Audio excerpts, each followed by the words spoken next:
नमस्कार दोस्तों, इस वीडियो में आप सीटेट बाल विकास एवं शिक्षा शास्त्र यानी कि CDP child development and pedagogy part के प्रीवियस ईयर पेपर सोल्यूशन को देखने जा रहे हैं। अगर आप सभी वर्षों के कंप्लीट पेपर सोल्यूशन को डिटेल में देखना चाहते हैं तो इस वीडियो के बाद इस वीडियो का डिस्क्रिप्शन जरूर चेक करिएगा। और अगर आप चैनल पर पहली बार विजिट कर रहे हैं तो इसको सब्सक्राइब करते हुए बेल आइकन को जरूर प्रेस कर लीजिएगा। दोस्तों, ये पेपर जनवरी 2021 का है। पहला प्रश्न आप अपने स्क्रीन पर देख पा रहे होंगे। एक खेल क्रिया के दौरान चोट लगने पर रोहन रोने लगा।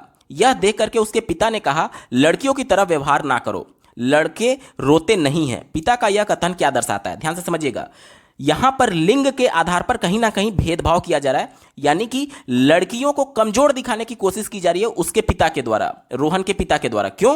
क्योंकि रोहन के पिता यह कहते हैं कि लड़कियों की तरफ व्यवहार ना करो, लड़के रोते नहीं है। अब चोट लगने पर ऐसा थोड़ी है कि लड़के को दर्द नहीं होगा और लड़की को दर्द होगा। यानी कि समाज में जो पहले से रूढ़िबद्ध विचार फैला हुआ है कि लड़कियां शारीरिक तौर पर कमजोर होती हैं और लड़के शारीरिक तौर पर मजबूत होते हैं, कहीं ना कहीं उसके पिता के द्वारा, रोहन के पिता के द्वारा उसको बढ़ावा दिया जा रहा है कि लड़कियां कमजोर होती हैं शारीरिक तौर पर, इसलिए चोट लगने पर रोती हैं, और लड़के शारीरिक तौर पर मजबूत होते हैं इसलिए चोट लगने पर नहीं रोने चाहिए। यह किसके पिता? रोहन के पिता के द्वारा कहा जा रहा है। और यही हमसे प्रश्न पूछा जा रहा है कि उनके पिता का यह कथन क्या दर्शाता है। तो कहीं ना कहीं यह लिंग के आधार पर रूढ़िवादी विचारों को बढ़ावा दिया जा रहा है उनके पिता के द्वारा। इसी को ध्यान में रखकर के उत्तर ढूंढेंगे। चलिए, चौथा विकल्प दिया गया है, लैंगिक समानता को बढ़ावा देता है। समानता कहने का मतलब, लैंगिक समानता तो तब होता है ना जब उनके पिता के द्वारा लड़के और लड़कियों में कोई भी भेदभाव नहीं किया जाता, लेकिन सीधे तौर पर यहां पर उनके द्वारा भेदभाव किया जा रहा है और लड़कियों को शारीरिक रूप से कमजोर बताने की कोशिश की जा रही है। तो यह विकल्प निगेटिव हो गया, हमारा उत्तर नहीं होगा। तीसरा विकल्प देखिए, लैंगिक भेदभाव को कम करता है। भेदभाव को कम नहीं कर रहा है बल्कि बढ़ावा दे रहे हैं उनके पिता, क्योंकि वो कह रहे हैं कि लड़कियों की तरह व्यवहार ना करो। तो सीधे तौर पर तो ये तो बढ़ावा दे रहे हैं, और ये विकल्प कह रहा है कम करता है, तो ये विकल्प निगेटिव हो गया, हमारा उत्तर नहीं होगा। दूसरा देखिए, लैंगिक रूढ़िवादी विचारों को चुनौती देता है। चुनौती देना यानी इसको कम करने के सेंस में कि लैंगिक रूढ़िवादी यानी जो समाज में पहले से लिंग के आधार पर भेदभाव व्याप्त है उसको कम किया जा रहा है। इस प्रश्न के माध्यम से इस विकल्प में यह कहा जा रहा है कि उसके पिता कम कर रहे हैं। तो क्या ये कम कर रहे हैं? नहीं, बल्कि उसको और बढ़ावा दे रहे हैं, वो लड़कियों को कम आंक रहे हैं। ठीक है, एक ही विकल्प बचा, ऑप्शन नंबर 1 देखिए, लैंगिक रूढ़िवादिताओं को दर्शाता है। यह बात बिल्कुल सही है। रूढ़िवादी क्या होता है? ध्यान से समझिएगा। रूढ़िबद्ध विचार जो होते हैं, जैसे कि समाज में जो पहले से व्याप्त है, बिना किसी तथ्य के, बिना किसी प्रमाण के, किसी भी जाति विशेष या फिर किसी भी लिंग विशेष के प्रति अपनी एक अवधारणा बना लेना और उसका पीढ़ियों दर पीढ़ियों तक आगे बढ़ते रहना, इसी को बोलते हैं रूढ़िबद्ध विचार। अब यहां पर कोई ये नहीं कह सकता कि लड़कियां शारीरिक तौर पर कमजोर हैं। लड़के भी तो शारीरिक तौर पर कमजोर हो सकते हैं, कुपोषण के शिकार लड़के भी हो सकते हैं। तो ये लिंग के आधार पर आप नहीं कह सकते कि लड़कियां कमजोर हैं और लड़के मजबूत हैं। यहां पर सीधे तौर पर लिंग के आधार पर लड़कियों को कमजोर दिखाया जा रहा था। इसलिए समाज में जो रूढ़िबद्ध विचार फैला हुआ है लिंग के आधार पर कि लड़कियां हैं तो वो घर का चूल्हा चौका संभाल लेंगी, लड़के हैं तो वो बाहर जाकर के आजीविका का साधन जुटाएंगे, तो ये कहीं ना कहीं उन्हीं विचारों को और ज्यादा बढ़ावा दे रहे हैं रोहन के पिता के द्वारा। ठीक है, तो ये कहीं ना कहीं लैंगिक रूढ़िवादिता को दर्शाता है। ऑप्शन नंबर 1 यहां पर बिल्कुल एप्रोप्रिएट आंसर हो जाएगा। बढ़ते हैं अगले प्रश्न की तरफ। दूसरा प्रश्न आप अपने स्क्रीन पर देख पा रहे होंगे। एक प्रगतिशील कक्षा में यानी कि प्रोग्रेसिव क्लासरूम में क्या होना चाहिए एक टीचर के द्वारा, यह हमसे प्रश्न पूछा जा रहा है। पहला विकल्प दिया गया है, अध्यापक को अटल पाठ्यक्रम का पालन करना चाहिए, यानी कि फिक्स्ड यानी कि रिजिड करिकुलम को फॉलो करने की बात की जा रही है। क्या यह प्रैक्टिकली पॉसिबल है? नहीं पॉसिबल है। कैसे? ध्यान से समझिएगा।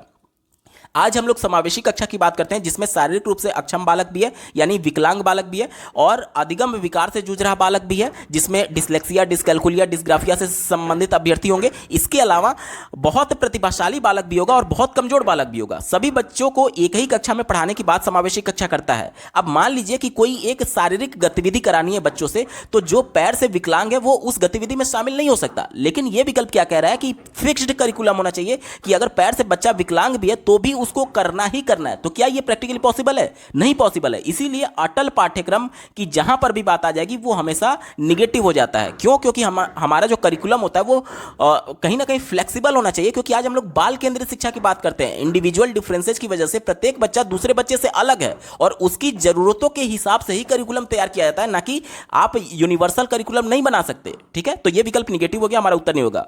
दूसरा देखिए, विद्यार्थियों में प्रतिस्पर्धा पर बल देना चाहिए। प्रतिस्पर्धा यानी कि कंपटीशन को बढ़ाने की बात की जा रही है। देखिए, अगर हेल्दी कंपटीशन की बात करता तब यहां पर पॉजिटिव होता, लेकिन अगर केवल कंपटीशन की बात की जाएगी, प्रतिस्पर्धा अपने आप में निगेटिव वर्ड है।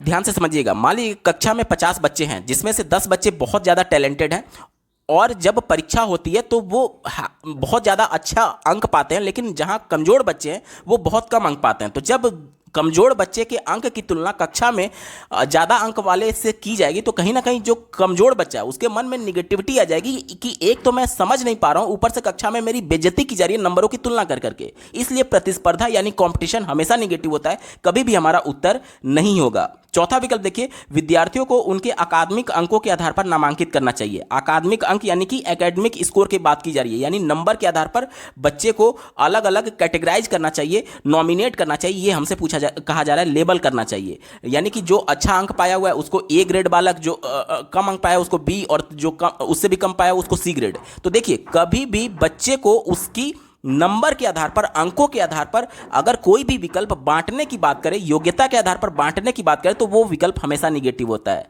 ध्यान से समझिएगा, क्यों? क्योंकि समावेशी कक्षा में सबको साथ लेकर के चलना है। कोई बालक प्रतिभाशाली है, कोई बालक कमजोर है, तो बच्चे का जो अधिगम होता है वो उसके प्रयास पर निर्भर करता है। ऐसा नहीं है कि आज जो बालक कमजोर है वो लाइफ टाइम कमजोर ही रहेगा। इसलिए एकेडमिक रिकॉर्ड के आधार पर कभी भी नॉमिनेट या फिर लेबल करने वाला जो भी विकल्प होगा वो हमेशा निगेटिव माना जाता है। ठीक है, तो ये विकल्प हमारा निगेटिव हो गया, हमारा उत्तर नहीं होगा। एक ही विकल्प बचा, ज्ञान की संरचना के लिए प्रचुर मौके प्रदान करेंगे। देखिए, ये सबसे ज्यादा अप्रोप्रिएट है, क्योंकि बच्चों को जितना ज़्यादा आप मौका देंगे अपने ज्ञान की रचना करने के लिए, वो विकल्प हमेशा पॉजिटिव होता है। क्यों? क्योंकि आज बाल केंद्रित शिक्षा है जिसमें बालक अपने ज्ञान की रचना स्वयं करता है। ऑप्शन नंबर 3 यहां पर बिल्कुल अप्रोप्रिएट है, यही इसका सटीक जवाब हो जाएगा। अगला प्रश्न पूछा गया था, एक गतिविधि के दौरान छात्रों को संघर्ष करते देख एक अध्यापिका बच्चों को संकेत और इशारे जैसे क्या, क्यों, कैसे प्रदान करने का फैसला लेती है। ले वाइगोस्की के सिद्धांत के अनुसार अध्यापिका की यह योजना क्या है? ध्यान से समझिएगा, ले वाइगोस्की के अनुसार प्रश्न पूछा जा रहा है। ले वाइगोस्की के अनुसार जब भी बच्चा कोई गतिविधि कर रहा है तो उसमें किसी भी प्रकार के संकेतों के माध्यम से उसकी हेल्प करना, ये क्या कहलाता है? ये स्कैफोल्डिंग कहलाता है, यानी कि पाड़ कहलाता है। देखिए, ऑप्शन नंबर 2 में बात की गई है, अधिगम के लिए पाड़ आधारभूत संरचना का काम करेगी। ऑप्शन नंबर 2 यहां पर बिल्कुल अप्रोप्रिएट हो जाएगा। बाकी के विकल्पों पर अगर हम लोग चर्चा करें, चौथा विकल्प दिया गया अधिगम की प्रक्रिया में अर्थहीन होगी, तो ये तो विकल्प बिल्कुल निगेटिव है। क्यों निगेटिव है? क्योंकि ले वाइगोस्की ये मानते थे कि बच्चे को अगर कोई गतिविधि के दौरान, किसी भी एक्टिविटी के दौरान अगर फंस जाते हैं तो उनको हेल्प की जा सकती है। ये उनके लिए कहीं ना कहीं अर्थपूर्ण होता है, ना कि अर्थहीन होता है। तो ये विकल्प गलत था, हमारा उत्तर नहीं हो सकता। तीसरा देखिए, छात्रों में प्रत्याहार निकास प्रवृत्तियां पैदा करेगी, यानी कि विड्रॉल टेंडेंसी पैदा करेगी। यानी कि किसी भी काम को बच्चा कर रहा है, अगर टीचर उसकी हेल्प करे तो वो छोड़ देगा, इस सेंस में कहा जा रहा है। तो ये तो बिल्कुल निगेटिव है, क्योंकि बच्चा अगर किसी काम में फंस गया है और उसको थोड़ा सा हेल्प दिया जाए तो कहीं ना कहीं उससे वो मोटिवेट होगा कि हाँ, ये प्रॉब्लम सॉल्व हो गया, मैं आगे की प्रॉब्लम को सॉल्व करूंगा। वो उसे विड्रॉल कहां करेगा? ये विकल्प निगेटिव हो गया, हमारा उत्तर नहीं होगा। पहला विकल्प देखिए, बच्चों को अधिगम के लिए अनुप्रेरित यानी अनुत्प्रेरित या फिर निष्प्रेरित, जिसे अंग्रेजी में डिमोटिवेट करना कहते हैं, वो होगा। तो अभी मैंने आपको समझाया कि जब बच्चे को थोड़ा सा हेल्प मिलने से अगर वो सफल हो रहा है तो कहीं ना कहीं उसको और ज्यादा प्रेरणा मिलेगी, वो और ज्यादा मोटिवेट होगा आगे के प्रश्नों को सॉल्व करने के लिए। तो ये विकल्प निगेटिव हो गया, हमारा उत्तर नहीं हो सकता। एक ही विकल्प बचा, ऑप्शन नंबर 2 यहां पर बिल्कुल एप्रोप्रिएट आंसर हो जाएगा। अगला प्रश्न पूछा गया था, बच्चों के समाजीकरण के संदर्भ में निम्न में से कौन सा कथन सही है? प्रश्न पॉजिटिव सेंस में, तो विकल्प भी पॉजिटिव वाला ही सही होगा। ठीक है, चौथे विकल्प से शुरुआत कर लेते हैं। कहा जा रहा है कि परिवार एवं जनसंचार दोनों समाजीकरण के द्वितीयक कारक हैं। देखिए, यहां पर परिवार की बात की गई है। परिवार, बच्चा जब पहली बार जन्म लेता है तो सबसे पहले वो परिवार के ही संपर्क में आता है और परिवार के सदस्यों के माध्यम से ही वो समाजीकरण सीखता है। तो परिवार जो होता है वो द्वितीयक नहीं होता है, बल्कि प्राथमिक कारक होता है। ये विकल्प उल्टा दिया गया, गलत दिया गया, इसलिए हमारा उत्तर नहीं होगा। चौथा विकल्प गलत हो गया। तीसरा देखिए, समकक्षी समाजीकरण के प्राथमिक कारक हैं और परिवार समाजीकरण का एक द्वितीयक कारक है। यहां पर भी परिवार को द्वितीय कारक बताया जा रहा है, तो ये भी हमारा उत्तर नहीं होगा। दूसरा विकल्प देखिए, विद्यालय समाजीकरण का प्राथमिक कारक है और समकक्षी समाजीकरण का द्वितीय कारक है। विद्यालय की बात की जा रही है। अब आप खुद सोचिए, पहली बार बच्चा समाज के संपर्क में, जैसे बच्चा जब जन्म लिया तब तो वो अकेले था समाज में, लेकिन धीरे धीरे वो परिवार के सदस्यों से ही पहली बार मिलता है। तो परिवार के सदस्य जो है वो उसके लिए उस समय समाज का काम करते हैं। ठीक है, तो समाजीकरण वो तो पहले से कहां से, परिवार से सीख रहा है। और ये विकल्प क्या कर रहा है कि विद्यालय प्राथमिक कारक बताया गया, जबकि विद्यालय तो बच्चा कम से कम 3 साल का होगा तब तो वो प्री प्राइमरी में जाएगा। तो 3 साल से पहले ही वो समाजीकरण सीख लेता है अपने परिवार के सदस्यों के माध्यम से। इसलिए विद्यालय जो होता है वो प्राथमिक ना होकर के द्वितीय कारक होता है। तो ये विकल्प गलत हो गया, हमारा उत्तर नहीं होगा। एक ही विकल्प बचा, विद्यालय समाजीकरण का द्वितीयक कारक है और परिवार समाजीकरण का प्राथमिक कारक है। विकल्प नंबर 1 यहां पर बिल्कुल एप्रोप्रिएट है, यही इसका सटीक जवाब हो जाएगा। अगला प्रश्न पूछा गया था, बहुबुद्धि का सिद्धांत जोड़ देता है कि बहुबुद्धि का जो सिद्धांत है वो हार्वर्ड गार्डनर के द्वारा दिया गया था। इसमें उन्होंने ये बताया था कि बुद्धि के कई प्रकार होते हैं, जैसे कि जो लेखक होते हैं, जो पोएट होते हैं, उनमें भाषाई बुद्धि पाई जाती है। इसके अलावा जो एक तरीके से इंट्रापर्सनल, इंटरपर्सनल, बहुत सारी बुद्धियों के प्रकार उन्होंने बताया था। तो हमसे यही पूछा जा रहा है कि बहुबुद्धि का सिद्धांत किस पर जोर देता है। पहले विकल्प से शुरुआत करेंगे। कहा जा रहा है कि बुद्धि लब्धि केवल वस्तुनिष्ठ परीक्षणों द्वारा ही मापी जा सकती है। देखिए यहाँ पर मैं एक ट्रिक बता रहा हूँ आपको, केवल एकमात्र एक ही पूर्ण रूप से, संपूर्ण रूप से, ये जिस भी विकल्प में आपको दिख जाए, अगर प्रश्न पॉजिटिव सेंस में है और ये सभी शब्द दिख रहे हैं तो वो विकल्प हमेशा गलत होता है। क्यों? क्योंकि ये विकल्प को संकुचित कर देता है, केवल एक ही पक्ष की बात करता है। अगला विकल्प दिया गया है कि एक आयाम में बुद्धिमत्ता अन्य सभी आयामों में बुद्धिमत्ता निर्धारित करती है, यानी कि एक डोमेन में अगर कुछ इंटेलिजेंस है तो वो इंश्योर करेगी अन्य डोमेन में भी, अदर डोमेन्स में भी। तो क्या ये प्रैक्टिकली पॉसिबल है? नहीं पॉसिबल है। जैसे कहने का मतलब कि मान लीजिए कि एक भाषाई कौशल है किसी में, कोई एक लेखक है, तो क्या उसमें टेक्निकल वाला भी बुद्धि उसकी भाषाई कौशल ही निर्धारित करेगी? नहीं। एक व्यक्ति आप देखते होंगे कि बहुत सारे फील्ड्स में सक्सेस हो पाता है, यानी उसमें कई प्रकार की बुद्धि हो सकती है। यानी कि ये जरूरी नहीं है कि अगर एक आयाम, एक डायमेंशन में, एक डोमेन में उसकी बुद्धि तय हो चुकी है तो वो अन्य डायमेंशन को वो प्रभावित करेगी। नहीं, एक साथ कई प्रकार की बुद्धि भी हो सकती है। ये विकल्प निगेटिव हो गया, हमारा उत्तर नहीं होगा।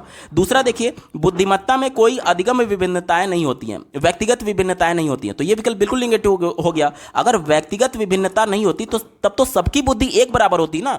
इंडिविजुअल डिफरेंसेज है तभी तो सबकी बुद्धि अलग अलग प्रकार से है। तो ये विकल्प बिल्कुल ही निगेटिव है, हमारा उत्तर नहीं हो सकता। एक ही विकल्प बचा, बुद्धिमत्ता की विभिन्न दशाएं होती हैं। There are several forms of intelligence. Option number 3 यहां पर बिल्कुल एप्रोप्रिएट आंसर हो जाएगा। हार्वर्ड गार्डनर ने बुद्धि के कई प्रकार बताए हैं, कई दशाएं बताई हैं। ऑप्शन नंबर 3 यहां पर बिल्कुल एप्रोप्रिएट आंसर है। अगला प्रश्न पूछा गया था, लॉरेंस कोहलबर्ग के सिद्धांत के अनुसार किसी कार्य को इसलिए करना क्योंकि दूसरे इसे स्वीकृति देते हैं, नैतिक विकास के किस चरण को दर्शाता है? ध्यान से समझिएगा। आपने अपने मोहल्ले में, आप जब बचपन में रहे होंगे तो आपने कई बार देखा होगा, आप ही के हम उम्र के बालक अगर आपसे ज़्यादा नंबर पाते थे तो आपके माता पिता या फिर समाज के अन्य लोगों के द्वारा उनका उदाहरण दिया जाता था जो आपसे ज़्यादा नंबर पाए कि देखो शर्मा जी का लड़का कितना अच्छा नंबर पाया है। तो आप क्या करते थे कि आपको ये लगता था कि पूरे मोहल्ले के लोग, सभी परिवार के सदस्य उसकी तारीफ कर रहे हैं, यानी कहीं ना कहीं मैं भी मेहनत करूंगा, मैं भी अच्छे नंबर लाऊंगा तो लोग मेरी भी तारीफ करेंगे। यही तो बोला जा रहा है कि दूसरे लोग स्वीकृति देते हैं, यानी कि अच्छा लड़का अच्छी लड़की वाला कॉन्सेप्ट है। यानी कि दूसरे लोग उसकी तारीफ कर रहे हैं, उसकी स्वीकृति दे रहे हैं, इसलिए हम उसको कॉपी करेंगे। तो ये किस में आता है? ये आता है आपका प्रथागत में। देखिए 3 स्टेज बताया था लॉरेंस कोहलबर्ग ने, पहला प्री कन्वेंशनल, दूसरा कन्वेंशनल, तीसरा पोस्ट कन्वेंशनल। प्री कन्वेंशनल जिसे प्रथा पूर्व कहते हैं, उसमें क्या होता था? ध्यान से समझिएगा। इसमें 2 स्टेजेज, प्रत्येक में 2-2 स्टेजेज हैं। पहला स्टेज इसमें यह था कि दंड के डर से, एक तरीके से दंड के डर से बच्चे में नैतिकता आती थी। और दूसरा क्या होता था कि टिट फॉर टैट वाला आता था, यानी कि अगर किसी बच्चे ने मेरी पेंसिल तोड़ दी तो मैं भी उसका पेंसिल तोड़ दूंगा। ये दोनों किस में आता था? ये प्रथा पूर्व में आता था। प्रथागत में क्या आता था? अच्छा लड़का अच्छी लड़की वाला कॉन्सेप्ट आता था। और यही होता है स्वीकृति के आधार पर, मतलब कि दूसरे लोग स्वीकृति दे रहे हैं इसलिए उस काम को दोहराना। तो ये किस में होता है? ये होता है आपका कन्वेंशनल स्टेज यानी प्रथागत में। ऑप्शन नंबर 2 यहां पर बिल्कुल एप्रोप्रिएट आंसर हो जाएगा। अगला प्रश्न पूछा गया था, लेव वाइगोत्स्की का सामाजिक सांस्कृतिक परिप्रेक्ष्य अधिगम प्रक्रिया में किसके महत्व पर जोर देता है? लेव वाइगोत्स्की के अनुसार प्रश्न पूछा गया है। चौथा दिया गया संतुलीकरण यानी इक्विलिब्रियम। तो ये जीन पियाजे का टर्म है, तो ये तो पहले ही गलत हो गया। अभिप्रेरणा की बात की गई है तो ये भी हमारा उत्तर नहीं होगा। यहां पर गुणारोपण यानी कि एट्रीब्यूशन की बात की गई तो ये भी हमारा उत्तर नहीं होगा। एक ही विकल्प बचा, ऑप्शन नंबर 1 सांस्कृतिक उपकरण। सांस्कृतिक उपकरण यानी कि देखिए ध्यान से समझिएगा, लेव वाइगोत्स्की ये मानते थे कि बच्चे समूहों में एक दूसरे से इंटरेक्शन करके सीखते हैं। इसके अलावा बच्चे अपने आसपास के चीजों को देख करके सीखते हैं। अब आसपास की जो कुछ भी चीजें हैं वो उसका सांस्कृतिक परिप्रेक्ष्य हो गया, इसी के माध्यम से बच्चा सीखेगा, ये कहा था लेव वाइगोत्स्की ने। ऑप्शन नंबर 1 कल्चरल टूल्स यानी सांस्कृतिक उपकरण इसका बिल्कुल सटीक जवाब हो जाएगा।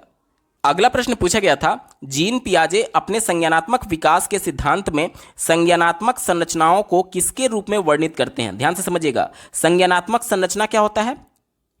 किसी भी वस्तु के बारे में जानना, उसके बारे में संज्ञान प्राप्त करना कहलाता है। जैसे कि आप लोगों ने कई बार देखा होगा कि कोई किसी से कहता है कि मैं आपके जानकारी में, आपके संज्ञान में ये बात लाना चाहता हूं, यानी कि मैं आपको ये बात बताना चाहता हूं। अब बच्चा कोई भी चीज नया चीज जब देखता है तो उसके बारे में उसको जानकारी प्राप्त होता है, और वहीं हमसे पूछा जा रहा है कि जीन पियाजे के अनुसार जो कुछ भी संरचना उसने देखा वो उसके माइंड में किस प्रकार से स्टोर होती है। ध्यान से समझिएगा, जीन पियाजे ने यह बताया था कि बच्चा जो कुछ भी पहली बार देखता है उसका एक इमेज उसके माइंड में सेट हो जाता है। जिस प्रकार से आपके मोबाइल में सभी प्रकार की फाइलों के लिए अलग अलग फोल्डर बने हुए हैं, जैसे कॉन्टैक्ट लिस्ट का अलग फोल्डर है, इसके अलावा इमेजेस का अलग फोल्डर होता है, MP3 गाने का अलग फोल्डर होता है, वीडियो का अलग फोल्डर होता है, क्योंकि सबके फॉर्मेट अलग है, सबका एक्सटेंशन अलग होता है। इसी प्रकार से प्रत्येक बच्चा जब नई इंफॉर्मेशन को देखता है तो पहले उन इंफॉर्मेशन को कैटेगराइज करता है उसके प्रकृति के आधार पर, उसके बाद से उसकी एक इमेज बनाता है अपने माइंड में, यानी कि एक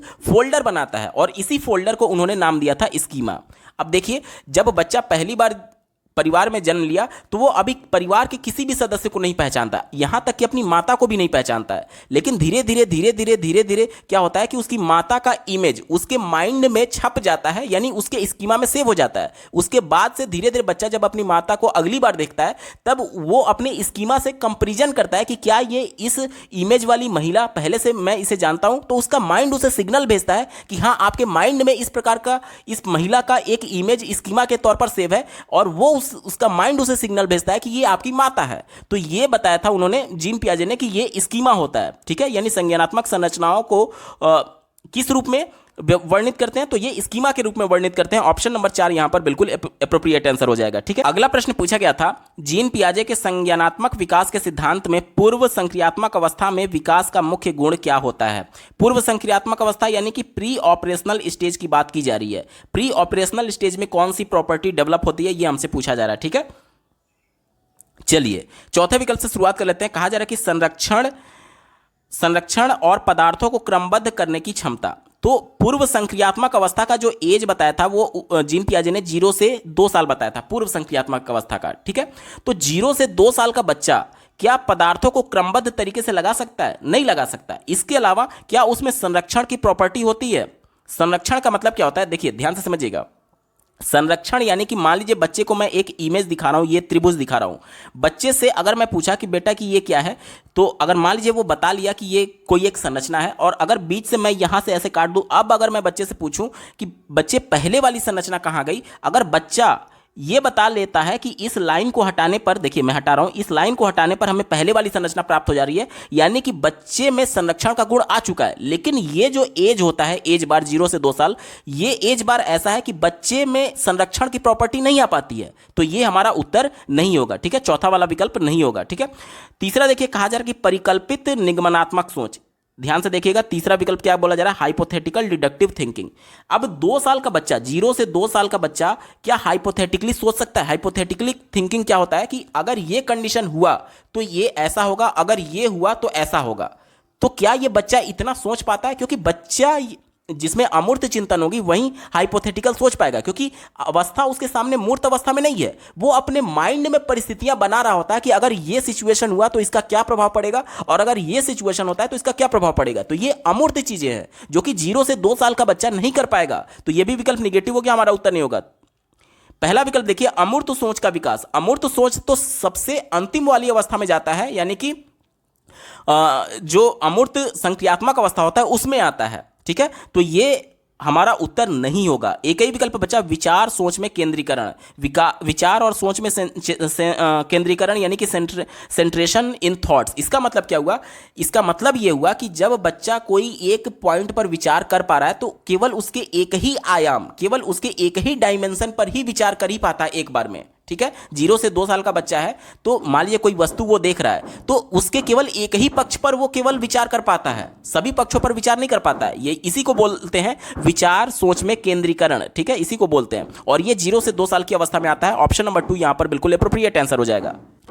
अगला प्रश्न पूछा गया था, विकास के संदर्भ में निम्न में से कौन सा कथन सही है। प्रश्न पॉजिटिव सेंस में है तो विकल्प भी पॉजिटिव वाला ही होगा। ठीक है, पहला विकल्प से शुरुआत करते हैं। कहा जा रहा है कि विकास की दर सभी संस्कृतियों में सभी के लिए समान होती है। सभी संस्कृति की बात की गई है। संस्कृति क्या होता है? बच्चे का परिवेश यानी कि इन्वायरमेंट, यानी कि ये कहा जा रहा है कि प्रत्येक इन्वायरमेंट में, चाहे इन्वायरमेंट कोई भी हो, बच्चे का जो विकास होगा वो समान गति से होता है। तो क्या ये सही है? नहीं। क्यों नहीं सही है? क्योंकि बच्चे का जो विकास होता है वो केवल उसके संस्कृति या फिर परिस्थिति या फिर उसके इन्वायरमेंट पर डिपेंड नहीं करता है, बल्कि इन्वायरमेंट के साथ साथ उसकी आनुवंशिकता पर भी निर्भर करता है। तो भले ही अगर आप कितना भी वातावरण समान रख लें, लेकिन उसकी आनुवंशिकता तो अलग होगी ही होगी, क्योंकि जो उसके माता पिता से जीन उसको मिल रहे हैं, प्रत्येक के माता पिता अलग होंगे और इस हिसाब से प्रत्येक की आनुवंशिकता अलग होगी, यानी कि सबका जो विकास होगा वो एक समान नहीं होगा। एक मैं छोटा सा उदाहरण आपको समझाना चाहता हूं। जैसे कि मान लीजिए कि एक साल एक उत्तम किस्म का बीज यानी कि उसमें आनुवंशिकता अच्छी है, अच्छे पौधे के गुण हैं, वो बोया गया, लेकिन उस साल पानी नहीं हुआ। पानी यानी बारिश यानी कि वातावरण। तो भले ही आनुवंशिकता कितनी ही अच्छी हो, लेकिन बारिश वातावरण अच्छा ना होने की वजह से फसल अच्छी नहीं हो सकती। अब दूसरे साल मान लीजिए कि बीज जो था वो उत्तम किस्म का नहीं था, यानी आनुवंशिकता अच्छी नहीं थी, लेकिन उस साल बारिश बहुत अच्छी हुई, तो क्या फसल अच्छी होगी? नहीं होगी, क्योंकि बीज का अच्छा होना और बारिश का अच्छा होना दोनों इंपॉर्टेंट है। यानी कि बच्चे के लिए आनुवंशिकता और वातावरण दोनों इंपॉर्टेंट है। केवल एक की परिस्थिति में बच्चे का विकास निर्धारित नहीं होता है, इसलिए यह विकल्प निगेटिव हो गया, हमारा उत्तर नहीं होगा। दूसरा देखिए, विकास केवल विद्यालय में होने वाले अधिगम से ही होता है। मैं आपको पहले भी बता चुका हूं, केवल एकमात्र एक ही पूर्ण रूप से, संपूर्ण रूप से, ये जितने भी वर्ड होते हैं, अगर प्रश्न पॉजिटिव सेंस में पूछा गया तो ये विकल्प को निगेटिव कर देते हैं, कभी भी हमारा उत्तर नहीं होगा। आप किसी भी विकल्प में केवल देख लीजिए, तुरंत उसको काट दीजिए, वो कभी उत्तर होगा ही नहीं। तीसरा विकल्प दिया गया है, विकास केवल बाल्यावस्था के दौरान ही होता है। तो क्या केवल विकास बाल्यावस्था में होता है? अगर ऐसा होता तो फिर विकास की 4 अवस्थाएं क्यों पढ़ते हैं आप? सबसे पहले गर्भावस्था से शुरुआत होता है, उसके बाद से शैशवावस्था, फिर बाल्यावस्था, फिर किशोरावस्था, प्रौढ़ावस्था, ये सभी चीजें आप अवस्थाएं पढ़ते हैं। तो आखिर अगर केवल बाल्यावस्था में विकास होता तो फिर अन्य अवस्थाओं को तो आप पढ़ने की आवश्यकता ही नहीं होती। तो ये विकल्प ऐसे ही गलत हो गया। तो वही मैं बता रहा हूं कि केवल एकमात्र एक ही पूर्ण रूप से, संपूर्ण रूप से, जिस भी विकल्प में दिख जाए, अगर प्रश्न पॉजिटिव सेंस में, तो वो हमेशा गलत होता है। एक ही विकल्प बचा, ऑप्शन नंबर 4 देखिए, विकास बहुआयामी होता है। यह विकल्प बिल्कुल अप्रोप्रिएट है। कैसे? ध्यान से समझिएगा। मल्टी डायमेंशनल का मतलब कि एक साथ कई आयामों में होता है, यानी कि विकास जो होता है बच्चे का शारीरिक विकास भी होता है, मानसिक विकास भी होता है, इसके अलावा संवेगात्मक विकास भी होता है, संज्ञानात्मक विकास भी होता है। ये सब कुछ एक तरीके से आयाम है विकास के, ठीक है। तो यही विकल्प बिल्कुल अप्रोप्रिएट है और यही इसका सटीक जवाब हो जाएगा। अगला प्रश्न पूछा गया था, जन्म से किशोरावस्था तक बच्चों में विकास किस क्रम में होता है? यह प्रश्न जीन पियाजे के अनुसार पूछा गया। जीन पियाजे ने विकास की जो 4 अवस्थाएं बताई थी, पहला संवेदीगामक, दूसरा पूर्व संक्रियात्मक, तीसरा मूर्त संक्रियात्मक और चौथा अमूर्त संक्रियात्मक। इसी को क्रम को ध्यान में रखकर के आपको उत्तर देना है। तो पहले इसमें देखिए, चौथे विकल्प में अमूर्त से शुरुआत किया गया, तो ये तो गलत हो गया। मूर्त से शुरुआत किया गया और संवेदिक गामक सबसे अंत में दिया गया, तो ये भी गलत हो गया। अमूर्त सबसे अंत में आता है, तो ये गलत हो गया। पहला विकल्प ही केवल बचा, देखिए, संवेदी गामक अवस्था, उसके बाद से पूर्व संक्रियात्मक होता है। हालांकि ये 3 ही विकल्प दे रहे हैं, इसलिए उसके बाद से संवेदी गामा के बाद से आपका मूर्त हो जाएगा और अंत में अमूर्त हो जाएगा। ऑप्शन नंबर 1 यहां पर बिल्कुल एप्रोप्रिएट आंसर हो जाएगा। इसी को अंग्रेजी में देख सकते हैं, सेंसरी, फिर कॉन्क्रीट, फिर एब्स्ट्रैक्ट। ऑप्शन नंबर 1 यहां पर बिल्कुल एप्रोप्रिएट आंसर होगा। अगला प्रश्न पूछा गया था, एक प्रगतिशील कक्षा में व्यक्तिगत विभिन्नताओं को किस प्रकार से देखा जाना चाहिए? व्यक्तिगत विभिन्नता मतलब कि प्रत्येक बच्चा एक दूसरे से इंडिविजुअल डिफरेंसेस रखता है। कोई बच्चा बहुत प्रतिभाशाली है, कोई बच्चा बहुत कमजोर है, कोई बच्चा शारीरिक रूप से अक्षम है, कोई सुन नहीं सकता, कोई देख नहीं सकता, कोई बच्चा डिसलेक्सिया से जूझ रहा है, कोई बच्चा डिस्ग्राफिया से जूझ रहा है, कोई डिसकैलकुलिया से जूझ रहा है। तो ये सब क्या है? ये इंडिविजुअल डिफरेंसेज है। प्रत्येक बच्चा एक दूसरे से अलग है, ये दर्शाता है समावेशी कक्षा में। तो हमसे यह पूछा जा रहा है कि एक प्रगतिशील कक्षा में इसे किस प्रकार से देखा जाना चाहिए। पहले विकल्प से शुरुआत कर लेते हैं। कहा जा रहा है कि अधिगम की प्रक्रिया में बाधा। अब यह बाधा होता तो फिर राष्ट्रीय शिक्षा नीति समावेशी कक्षा का समर्थन नहीं करती। यह बाधा नहीं है, बल्कि देखिए, यह कहीं ना कहीं पॉजिटिव सेंस में होता है। जैसे कि ध्यान से समझिएगा, अगर कक्षा में समावेशी कक्षा है तो प्रत्येक बच्चे की जरूरत के हिसाब से इंफॉर्मेशन को अलग अलग तरीके से टीचर को देना होगा, तभी सभी बच्चों तक इंफॉर्मेशन पहुंच पाएगा। जैसे कि मान लीजिए एक ही कक्षा में श्रवण बाधित बालक है जो कि सुन नहीं सकता और दृष्टि बाधित बालक है, तो अगर केवल टीचर बोल करके पढ़ाएगा तो निश्चित तौर पर जो श्रवण बाधित है वो सुन नहीं सकता, लेकिन अगर ब्लैक बोर्ड पर भी लिख करके बताएगा तो कहीं ना कहीं बच्चा जो श्रवण बाधित था वो सुन नहीं सकता लेकिन देख सकता है, और जो देख नहीं सकता था वो सुन भले ना सके लेकिन जो देख नहीं सकता है वो भले ब्लैक बोर्ड पर ना देख पाए लेकिन उसकी टीचर की बातों को सुन सकता है। यानी कि एक इंफॉर्मेशन को कई तरीके से जब दिया जाता है तो कहीं ना कहीं बच्चों के लिए अर्थपूर्ण होता है। क्यों? क्योंकि आपने पढ़ा होगा कि जितनी ज्यादा इंद्रियां एक्टिव होती हैं अधिगम के दौरान वो अधिगम उतना ही अर्थपूर्ण होता है। यानी कि ये बाधा नहीं होता है बल्कि हेल्पफुल होता है। ये विकल्प निगेटिव हो गया, हमारा उत्तर नहीं होगा। दूसरा देखिए, अध्यापक के पक्ष में असफलता। देखिए यहां पर अध्यापक की बात की जा रही है। आज हम लोग बाल केंद्रित शिक्षा की बात करते हैं जिसमें बालक की बात होनी चाहिए। टीचर के लिए असफलता है, सफलता है, उसके लिए कठिनता हो रही है, उसके लिए आसान हो रहा है, उससे कोई मतलब नहीं होना चाहिए, केवल बालक की बात होनी चाहिए बाल केंद्रित शिक्षा में। तो यह विकल्प गलत हो गया।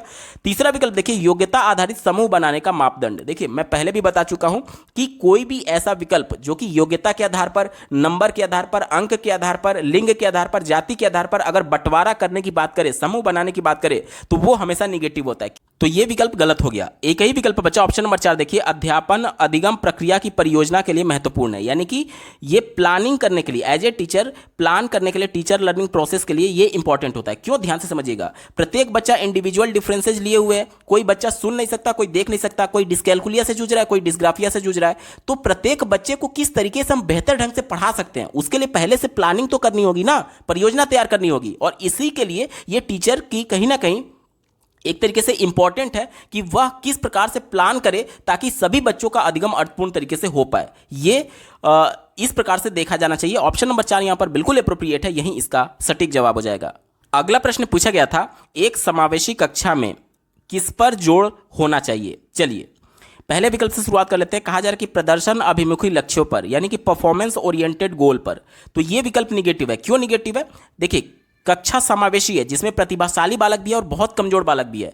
तो केवल अगर हम लोग परफॉर्मेंस पर जोर देंगे तो जो बच्चा बहुत पढ़ने में तेज है उसी प्रकार का परफॉर्मेंस हम कमजोर बच्चे से भी उपेक्षा करेंगे। तो क्या ये प्रैक्टिकली पॉसिबल है? नहीं पॉसिबल है। जो बच्चा कमजोर है वो अगर सही से पढ़ भी ले वही उसके लिए बहुत है।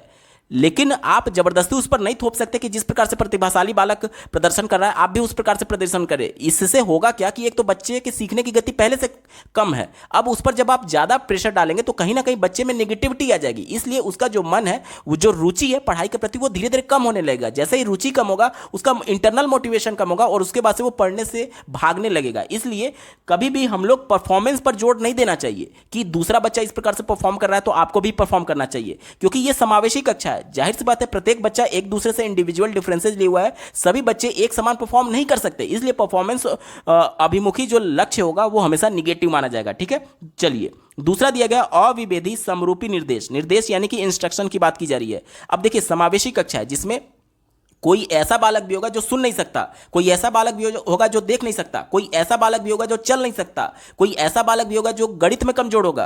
तो सबके लिए एक निर्देश कैसे हो सकते हैं? मान लीजिए कि मैं बच्चों को बोल करके निर्देश दे रहा हूं, इंस्ट्रक्शन दे रहा हूं, तो जो श्रवणबाधित बालक है वो मेरी बातों को सुन ही नहीं पाएगा। मान लीजिए मैं ब्लैक बोर्ड पर लिख करके निर्देश दे रहा हूं, तो जो दृष्टिबाधित बालक है वो मेरी बातों को मतलब मेरे लिखे गए ब्लैक बोर्ड के शब्दों को देख ही नहीं पाएगा। तो यानी कि सबके लिए एक समान निर्देश हो ही नहीं सकते, इंडिविजुअल डिफरेंसेज है। इसलिए सबकी जरूरतों को ध्यान रखते हुए अलग अलग इंस्ट्रक्शन देना पड़ेगा, अलग अलग प्रकार से बच्चे को इंफॉर्मेशन देना पड़ेगा, ना कि एक प्रकार से। तो यह गलत हो गया, हमारा उत्तर नहीं होगा। तीसरा देखिए सामाजिक पहचान के आधार पर छात्रों में अलगाव। देखिए अलगाव वाला जो भी विकल्प दिखे, अलगाव शब्द अपने आप में निगेटिव है। और वैसे भी सामाजिक पहचान के आधार पर, यानी कि अगर सामाजिक तौर पर कोई पिछड़ा हुआ बालक है या फिर कोई समाज में जिस प्रकार से जाति प्रथा व्याप्त है कि यह छोटी जाति से, यह बड़ी जाति से, उसके आधार पर आप भेदभाव कर रहे हैं, तो यह तो निगेटिव हो गया ना, ये कभी भी हमारा उत्तर नहीं होगा। वैसे भी मैं आपको बता चुका हूं, जाति के आधार पर, लिंग के आधार पर, आर्थिक आधार पर, किसी भी आधार पर, योग्यता के आधार पर अगर बच्चे के साथ भेदभाव किया जा रहा है या फिर अलग समूह बनाने की बात की जा रही है, उससे अलगाव करने की बात की जा रही है, वो हमेशा विकल्प निगेटिव होगा, कभी भी आपका उत्तर नहीं हो सकता। एक ही विकल्प बचा, ऑप्शन नंबर 4 देखिए, हर बच्चे के सामर्थ्य को अधिकतम करने के लिए अवसर प्रदान करने चाहिए। यह विकल्प सबसे ज्यादा एप्रोप्रिएट है। क्यों? अब देखिए, अब बच्चे जो यहाँ पर टॉपर बच्चा था, मान लीजिए समावेशी कक्षा, तो जो बहुत प्रतिभाशाली बच्चा था वो तो परफॉर्म करेगा, लेकिन जो बहुत कमजोर बच्चा था उसको भी आपको एज ए टीचर अवसर देना है, उसको भी साथ लेकर के चलना है। तो सबको अवसर देना है ताकि बच्चा अपने स्तर पर, अपने सामर्थ्य के आधार पर अधिकतम परफॉर्म दे पाए। अब यहाँ पर अधिकतम का मतलब ये मत समझ लीजिएगा जी कि जो बहुत कमजोर बालक था वो बिल्कुल टॉपर के बराबर नंबर पाए, इसको अधिकतम बोला जा रहा है। नहीं, यहाँ पर यह भी बात बोली गई है अपने सामर्थ्य के आधार पर, यानी कि बच्चा अपना एटलीस्ट 100% दे पाए, ये ज्यादा इंपॉर्टेंट है। ऑप्शन नंबर 4 यहां पर बिल्कुल अप्रोप्रिएट है, यही इसका सटीक जवाब हो जाएगा। अगला प्रश्न पूछा गया था, दिव्यांग जन अधिकार अधिनियम 2016 के अनुसार निम्न में से किस शब्दावली का प्रयोग उपयुक्त है? तो पहले विकलांग शब्द यूज किया जाता था, लेकिन दिव्यांग जन अधिकार अधिनियम 2016 के बाद से विकलांग शब्द को हटा करके अब उसकी जगह दिव्यांगता शब्द यूज किया जाता है। क्या यूज किया जाता है? दिव्यांग शब्द। तो हमारा उत्तर क्या हो जाएगा? छात्र जिसे शारीरिक दिव्यांगता है। ऑप्शन नंबर 3 यहां पर बिल्कुल एप्रोप्रिएट आंसर है। अगला प्रश्न पूछा गया था, अधिगम कठिनाइयों से जूझते छात्रों की जरूरतों को संबोधित करने के लिए एक अध्यापक को क्या नहीं करना चाहिए? ध्यान से समझिएगा, प्रश्न निगेटिव सेंस में, तो निगेटिव वाला विकल्प ही हमारा उत्तर होगा। ठीक है, चलिए, अधिगम कठिनाई क्या होता है? जो जिसे सीखने में दिक्कत हो रही है। अब सीखने में दिक्कत जिसमें आपका विभिन्न प्रकार की कारण हो सकते हैं। हो सकता है बच्चा डिसलेक्सिया से जूझ रहा हो, इसलिए वो पढ़ने में अक्षमता हो सकता है बच्चा डिस्ग्राफिया से जूझ रहा हो, जिससे लिखने में उसको अधिगम में कठिनाई आ रही है। हो सकता है बच्चा डिस्कैलकुलिया से जूझ रहा हो, जिसमें गणितीय संक्रियाओं में बच्चों को दिक्कत आ रही है। तो ऐसे बच्चों के लिए अध्यापक को क्या नहीं करना चाहिए, ये हमसे पूछा जा रहा है। ठीक है, चलिए, पहला विकल्प दिया गया है दृश्य श्रव्य सामग्रियों का इस्तेमाल। तो ये तो बिल्कुल पॉजिटिव है। जितना ज्यादा आप दृश्य श्रव्य सामग्री का इस्तेमाल करेंगे, क्योंकि दृश्य श्रव्य सामग्री में 2 इंद्रियां बच्चों की एक्टिव होंगी, एक तो उसकी आंख, एक दूसरा उसका कान। तो आपने पढ़ा होगा कि जितनी ज्यादा इंद्रियां एक्टिव होती हैं उसका अधिगम उतना ही अर्थपूर्ण तरीके से होता है। तो ये तो पॉजिटिव सेंस में हो गया ना। चूंकि प्रश्न हमसे निगेटिव पूछा गया था, ये हमारा उत्तर नहीं होगा। दूसरा देखिए, संरचनात्मक शिक्षा शास्त्रीय उपागमों का इस्तेमाल। शिक्षा शास्त्री यानी कि पेडागोजिकल अप्रोच की बात की जा रही है।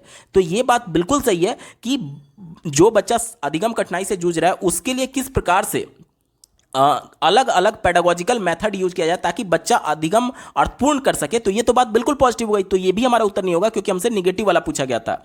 तीसरा विकल्प देखिए, व्यक्तिगत शैक्षिक योजना बनाना। ये भी बात बिल्कुल सही है, क्योंकि अगर बच्चा अधिगम कठिनाई से जूझ रहा है, यानी कि उसमें कुछ ना कुछ इंडिविजुअल डिफरेंसेज है, उसकी कुछ अलग जरूरत है, इसलिए उसके लिए व्यक्तिगत यानी इंडिविजुअल अलग योजना भी बनानी पड़ेगी। तो ये भी बात बिल्कुल पॉजिटिव हो गया। तो ये हमारा उत्तर नहीं होगा। एक ही विकल्प बचा, ऑप्शन नंबर 4 देखिए, शिक्षा शास्त्र यानी कि जो पेडागोजी की बात की जा रही है और आकलन यानी कि असेसमेंट की बात की जा रही है।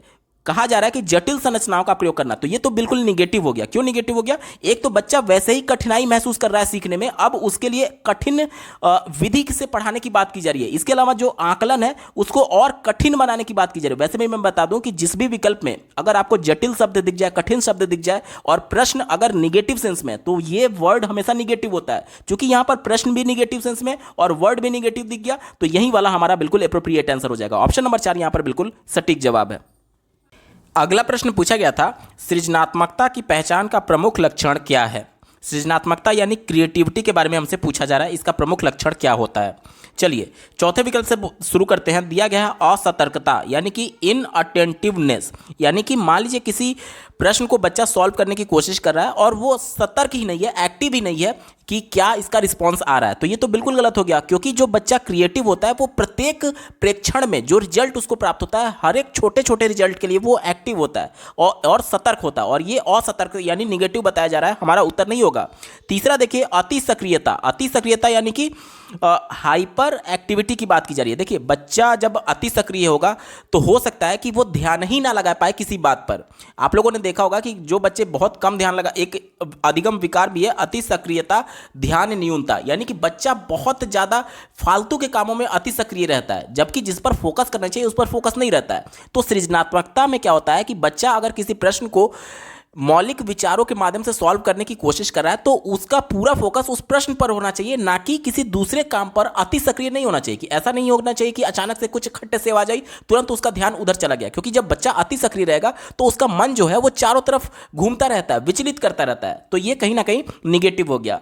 पहला विकल्प देखिए, कम परिज्ञानता बोधगम्यता यानी लो कॉम्प्रिहेंशन की बात की जा रही है, यानी कि बच्चे में कम समझ है। तो ये तो बिल्कुल निगेटिव है। बच्चा जब समझदार होगा, जब उसको बातें समझ में आएंगी तभी तो वो नए नए तरीके खोजेगा, और नया तरीका ही सृजनात्मकता होता है। तो ये विकल्प निगेटिव हो गया, हमारा उत्तर नहीं होगा। एक ही विकल्प बचा, अपसारी चिंतन, जिसे अंग्रेजी में डाइवर्जेंट थिंकिंग बोला जाता है, यानी एक प्रश्न के चारों दिशाओं में संभावित उत्तर ढूंढना, इसे बोलते हैं अपसारी चिंतन, यानी कि आउट ऑफ बॉक्स जाकर के सोचना। ये होता है सृजनात्मकता का प्रमुख लक्षण, अपसारी चिंतन। ऑप्शन नंबर 2 यहां पर बिल्कुल सटीक जवाब हो जाएगा। अगला प्रश्न पूछा गया था, विविध पृष्ठभूमियों के अधिगमकर्ताओं को संबोधित करते हुए एक अध्यापक को क्या करना चाहिए? अलग अलग पृष्ठभूमि से आए हुए बालक हैं, यानी जिनका बैकग्राउंड अलग अलग है। कोई हो सकता है कि सामाजिक रूप से पिछड़ा हो, कोई आर्थिक रूप से पिछड़ा हो, इस प्रकार से अलग अलग पृष्ठभूमि से आए हुए बालक हैं। तो इनके लिए एज ए टीचर हमें क्या करना चाहिए, ये पूछा जा रहा है। चौथे विकल्प से शुरुआत करते हैं।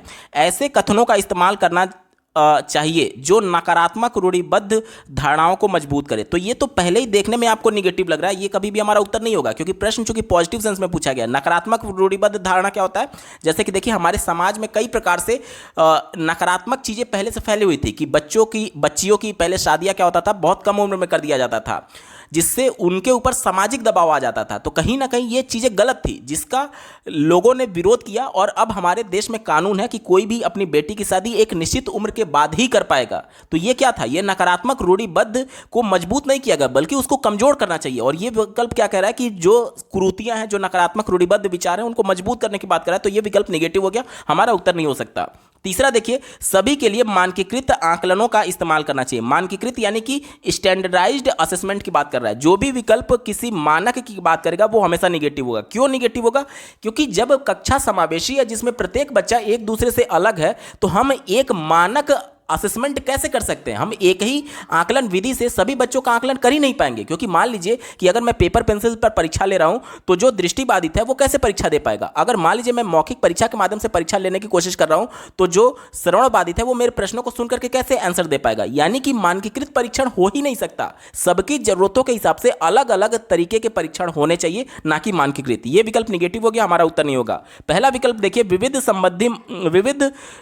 संबंधी मुद्दों पर बातचीत टालनी चाहिए। ये विकल्प बिल्कुल निगेटिव है, क्योंकि जब इंडिविजुअल डिफरेंसेज है कक्षा में, तो जाहिर सी बात है उस पर जब हम लोग बातचीत करेंगे तभी तो इंडिविजुअल डिफरेंसेज को थोड़ा थोड़ा कम किया जा सकता है। अब मान लीजिए कि कोई एक ऐसे समाज से आया हुआ है जो कि अभी तक मुख्य धारा में नहीं आया था, तो हम उसको टाल नहीं सकते, क्योंकि जब तक आप उसके मुद्दे पर बात नहीं करेंगे, उसको कहीं ना कहीं कक्षा में आप समाहित नहीं करेंगे, तब तक बच्चा कंफर्टेबल नहीं होगा इन्वायरमेंट में। और जब तक बच्चा कंफर्टेबल नहीं होगा, तब तक उसका अधिगम अर्थपूर्ण नहीं किया जा सकता है। इसलिए यह विकल्प भी निगेटिव हो गया। एक ही विकल्प बचा, ऑप्शन नंबर 2 देखिए, विविध विन्यासों से उदाहरण लेने चाहिए। अब देखिए, जब अलग अलग एग्जाम्पल्स हम लोग लेंगे, तो उससे क्या होगा कि प्रत्येक बच्चा जो कि अलग अलग पृष्ठभूमि से आया हुआ है, उसके सांस्कृतिक पृष्ठभूमि से जुड़ा हुआ जब एग्जाम्पल लेंगे, तो बच्चा को यह महसूस होगा कि हाँ, मेरी भी बातों को महत्व दिया जा रहा है। यानी बच्चा एक्सेप्टेंस फीलिंग आएगा उसके अंदर कि हाँ, कक्षा में मुझे भी स्वीकार किया जा रहा है, मेरी भी बातों को तवज्जो दी जा रही है, मुझे भी कहीं ना कहीं हिस्सेदारी के तौर पर देखा जा रहा है। यानी बच्चा धीरे धीरे कंफर्टेबल होगा, और जैसे ही कंफर्टेबल होगा, वो पूरा अपना ध्यान जो है, पूरा अपना फोकस जो है वो अधिगम पर करेगा, जिसकी वजह से वो धीरे धीरे रुचि लेने लगेगा। रुचि की वजह से इंटरनल मोटिवेशन होगा, और धीरे धीरे वो बच्चा अधिगम में अर्थपूर्ण अधिगम कर सकता है। ऑप्शन नंबर 2 यहां पर बिल्कुल पॉजिटिव था, यही इसका सटीक जवाब होगा। अगला प्रश्न पूछा गया था, समस्या समाधान क्षमताओं को किस प्रकार सुसाध्य किया जा सकता है? यानी कि प्रॉब्लम सॉल्विंग एबिलिटी को किस प्रकार फैसिलिटेट किया जा सकता है, यह प्रश्न हमसे पूछा जा रहा है। पहले विकल्प से शुरुआत करते हैं, लगातार अभ्यास और कार्यान्वयन पर जोर देकर के। लगातार अभ्यास यानी कि मशीन की तरह लगातार केवल ड्रिलिंग। देखिए, ड्रिल वर्ड जहां पर भी आ गया वो हमेशा निगेटिव होता है, क्योंकि बच्चे को सोचने समझने की भी जरूरत है। ऐसा नहीं है कि एक काम उसको दे दिया गया और वो मशीन की तरह लगा पड़ा है, इससे बच्चा कुछ सीखेगा नहीं। क्यों? क्योंकि बच्चा जब सचेतन मन से कोई प्रयास करेगा, तभी वो अर्थपूर्ण अधिगम कर सकता है। क्योंकि अधिगम की परिभाषा ये कहती है कि बच्चे के प्रयास के माध्यम से उसके व्यवहार में जो परिवर्तन होता है, उसे अधिगम बोलते हैं। अब देखिए, बैल का कोल्हू जो है वो भी इस प्रकार से लगातार इस प्रकार से घूमता रहता है, लगातार घूमता रहता है, तो अभ्यास तो वो भी कर रहा है, तो क्या उसे अधिगम बोलेंगे? नहीं, वो जबरदस्ती का ड्रिलिंग है, यानी जबरदस्ती उससे काम कराया जा रहा है। तो जो भी विकल्प ड्रिल की बात करे, जबरदस्ती अभ्यास की बात करे, बार बार प्रैक्टिस की बात करे, वो विकल्प हमेशा निगेटिव होता है, कभी भी हमारा उत्तर नहीं होगा। दूसरा विकल्प देखिए, समस्याओं के हल करने हेतु अटल प्रक्रिया के इस्तेमाल को बढ़ावा देकर के, यानी कि फिक्स्ड प्रोसेस को अपना करके बोला जा रहा है। तो ये भी विकल्प निगेटिव है, हमारा उत्तर नहीं होगा। क्यों नहीं होगा? ध्यान से समझिएगा।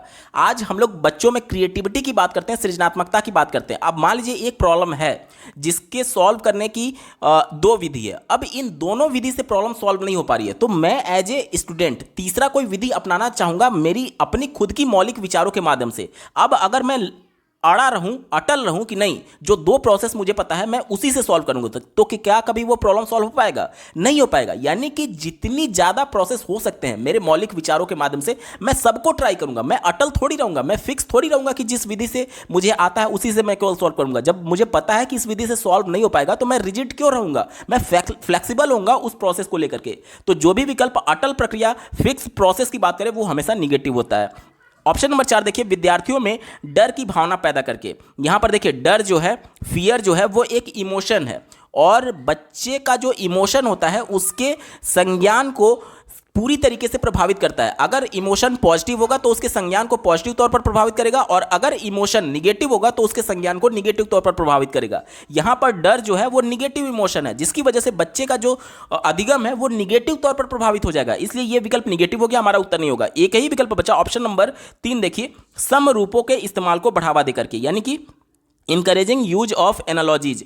अब समरूप कहने का मतलब क्या होता है, ध्यान से समझिएगा। मान लीजिए एक प्रॉब्लम मैं सॉल्व कर रहा हूं, आप लोग किताब में देखते होंगे कि चैप्टर में जो पीछे अभ्यास के प्रश्न दिए गए रहते हैं उससे पहले बहुत सारे एग्जाम्पल्स दिए गए रहते हैं जो कि उसी के समरूप होते हैं। वहीं बोला जा रहा है कि अगर मैं प्रॉब्लम को सॉल्व कर रहा हूं तो उससे समानता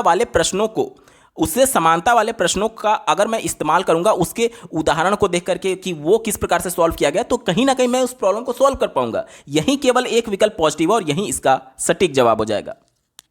अगला प्रश्न पूछा गया था, अधिगम की अभिप्रेरणा को किस प्रकार कायम रखा जा सकता है, यानी कि किस प्रकार से बच्चे को मोटिवेटेड रखा जा सकता है पढ़ने के लिए, अधिगम के लिए, सीखने के लिए। यह प्रश्न हमसे पूछा जा रहा है। ठीक है, चलिए चौथे विकल्प से शुरुआत कर लेते हैं।